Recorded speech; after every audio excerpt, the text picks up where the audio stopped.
অনেক তো Buldak ramen খেলেন, এবার দেশীয় স্টাইলে দেশি রামেন ট্রাই করা যাক, কি বলেন?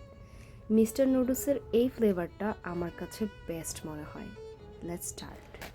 গতকাল সন্ধ্যায় ইহান আমায় বলছিল যে মাম্মি স্পাইসি কিছু খাবো, তো ঘরে দুটো রামেন ছিল, এই রামেন দুটো আমি বানিয়ে দিয়েছিলাম ওকে। এখন আমি আপনাদের সাথে এটার রেসিপিটা শেয়ার করছি।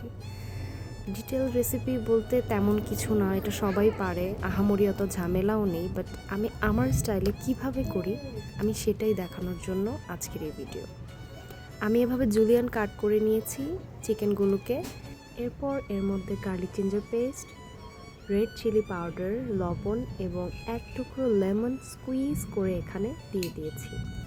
তারপর এই তো ম্যারিনেট করে 5-10 মিনিট রেখে এটাকে এক এক করে ভেজে নিয়েছি। ভাজা হয়ে গেলে এরপর আমি ভেজিটেবলটা সতে করে নেব।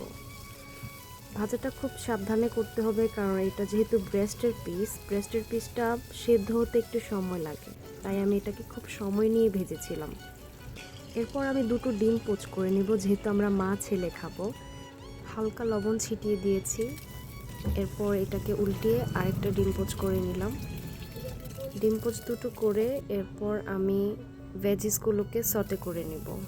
ভেজিসগুলোকে হাই হিটে সতে করতে হবে যাতে এটা ক্রাঞ্চি ভাব থাকে। এর মাঝে আমি আমার সসটা রেডি করে নিয়েছিলাম। সসের রেসিপি যদি কারো জানার আগ্রহ থাকে আমাকে আস্ক করো, আমি কমেন্টে বলে দিব। এরপর সসের সাথে সেদ্ধ করা নুডলসটা মিশিয়ে প্যাকেটের যে মশলাটা থাকে সেই মশলাটা দিয়ে এটাকে নামিয়ে ফেলবো। লাস্টলি ধনেপাতার যে অল্টারনেটিভটা বাজারে পাওয়া যায় সেটা আমি এখানে ইউজ করেছি। এটার নাম যদি কারো জানা থাকে আমাকে প্লিজ কমেন্টে বলবেন। তারপর আমি এটাকে একটি সার্ভিং ডিশে সার্ভ করে নিয়েছি। এক এক করে ভেজে রাখা চিকেন, সতে করে রাখা ভেজিস এবং দুটো ডিম পোচ করা ছিল সেটা দিয়ে আমি এটাকে সুন্দর করে সার্ভ করে নিয়েছি।